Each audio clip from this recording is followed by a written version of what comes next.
inicialmente surgiu com uma ideia muito mais voltada para criticar a imprensa e colocar em dúvida o trabalho do jornalista em relação aos desenvolvedores, aos jogos que eles recebiam, quanto era imparcial e tudo mais. Só que isso tomou uma extensão muito maior, principalmente por conta da internet. E o que seria para ser esse discurso de dúvida da imprensa, da ética jornalística, acabou indo para um lado do preconceito com a mulher que faz jogos. E outras jornalistas vieram a sofrer com isso. Mulheres que faziam jogos e com temas voltados para o feminismo, por exemplo, ou simplesmente ganhavam qualquer tipo de notoriedade na mídia e sofriam ameaças de morte, de estupro, de todos os tipos, tinham que cancelar palestras e se esconder cada vez mais. E isso foi se perpetuando. Então a internet acabou abrindo espaço para que uma ideia que já não era tão interessante assim fosse ainda mais distorcida e desse espaço para um discurso de ódio mesmo, que já é bem presente na nossa área. Quando se juntam alguns pontos, assim, principalmente por conta da internet, ganha uma força ainda maior. O que aconteceu nesse caso nos Estados Unidos acontece bem frequentemente no Brasil. Comigo mesmo já aconteceu diversos casos, que acaba, de certa forma, se refletindo nos games. Sempre dá a entender que nos jogos, na internet, parece que isso fica mais forte. Só que, na verdade, é só um reflexo do que acontece socialmente. Quando as pessoas estão através de um monitor, né, elas sentem mais à vontade, elas têm menos medo, né, das consequências do que acontece no dia a dia. Calma, não tô entendendo. Por que você tá dando isso pra mim? Então, mas a gente tá jogando o mesmo jogo. Então, e quantas kills você tem? Então, eu tenho mais. E aí? Concentra no seu jogo ou concentra no meu? Então, assim, muitas pessoas, por exemplo, na internet falam que eu só tô lá jogando porque eu sou bonita, por exemplo. Eu chego num lugar presencial e eu fico achando, será que... Sabe, por mais que eu saiba que isso não é verdade, que talvez... Enfim, talvez tenha alguma coisa, mas... eu chego num lugar presencial, eu já fico achando, será que aquilo é verdade? No subconsciente, eu fico me sentindo já um pouco diferente por essa questão, sabe? Eu acho difícil realmente conseguir diferenciar o que é virtual e o que é realidade, o que é no mundo real, né? Tipo, pessoalmente. Porque acaba tudo que se misturando, né? O cérebro é um só, por mais que a gente esteja jogando ou pessoalmente. E às vezes até algum streamer, algum youtuber reproduz essa fala de machismo, de misoginia, de racismo. E então o viewer, a pessoa que assiste, o seguidor, ele acaba reproduzindo isso de volta, como se fosse a coisa mais legal do mundo. Já me aconteceu também casos de eu entrar numa transmissão ao vivo, por exemplo, e a pessoa vê que eu sou mulher e a pessoa começar a fazer insinuação sexual. E aí você vai tentar se defender e as pessoas dizem que é vitimismo, que é mimimi, que é culpa do politicamente correto.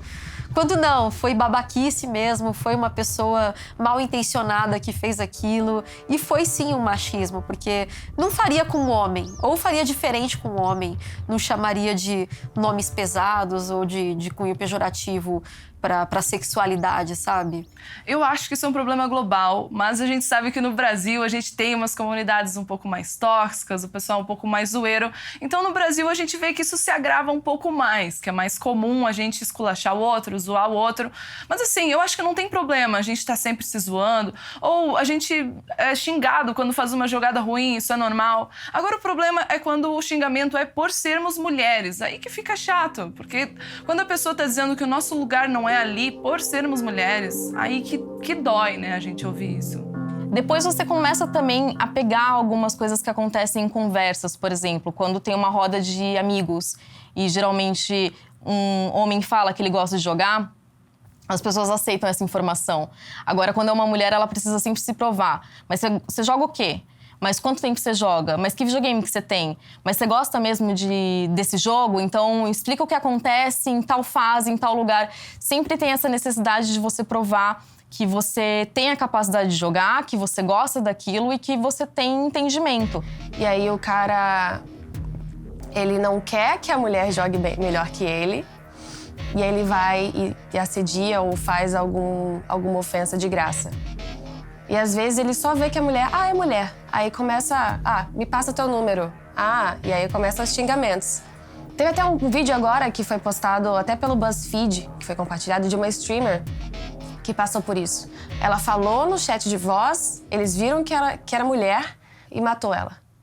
O cara do próprio time dela deu um TK, né? O Team Kill.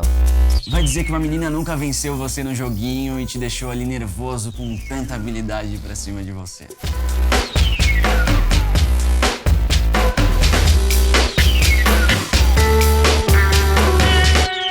Ali pelos anos 60, as mulheres eram muito inclusas no meio dos jogos, assim como os homens. Os jogos eram vendidos na prateleira de eletrônicos. O jogo é para todo mundo. As mulheres jogavam tanto que o Atari chegou a criar um Pac-Man versão feminina só para atender aí a mulherada que jogava muito. Mas aí a indústria dos games deu um crash lá em 83, 84, assim, que os jogos estavam sendo muito ruins, porque tinha muitos desenvolvedores diferentes. E aí, para salvar a indústria, chegou algumas empresas, como por exemplo a Nintendo, e decidiram fazer uma nova proposta de visual. E aí fizeram um videogame assim e botaram como brinquedo de criança na prateleira dos meninos, né? Botaram na prateleira azul os videogames, e aí nisso as propagandas todas foram feitas com o público masculino, sempre só os menininhos jogando. E aí as mulheres começaram a aparecer nos videogames como propaganda, como enfeite do jogo, né? Umas mulheres com uns decotões e umas roupas e corpos impossíveis, assim, só pra você quer mesmo jogar, e umas mulheres assim. Então foi dessa forma que a gente foi deixando as mulheres de lado, sendo sexualizadas dentro do jogo, e até hoje a gente tem reflexo disso. Até hoje a gente vê jogos que não tem uma personagem feminina que atenda, assim, ao que a maioria das meninas querem, né? A maioria dos jogos só trazem mulheres hipersexualizadas, e hoje a gente vê que o pessoal tá mudando, que tá começando a ter personagens diferentes, que atendem as variações que a gente tem de mulheres, para que as mulheres possam se identificar com o personagem que elas estão jogando. Tá praticamente igual o número de jogadores de mulheres e homens. Parece que mulheres jogam muito mais jogos de celular, em mobiles, e jogos online são muito mais homens. Normalmente, os jogos de mobile não são muito focados em jogos online, então tem menos possibilidade de você receber mensagem de ódio. Mas eu já ouvi casos de mulheres que cansaram de jogar ou que jogam com um nome que não denuncie que elas são mulheres. Isso acontece muito. Por exemplo, elas criam nomes na internet que não denunciam que elas são mulheres, não usam seu nome real ou não usam nomes de personagens femininas. Elas usam um nome neutro e elas não usam microfone, por exemplo, para se comunicar, para não denunciar que elas são mulheres e elas poderem jogar em paz. Não costumo ver ataques femininos por ter preconceito por serem homens jogando, que é o que a gente passa, né? As meninas simplesmente entram pra briga, se estão brigando, discutem junto ali, mas não tem esse preconceito com gênero que a gente passa.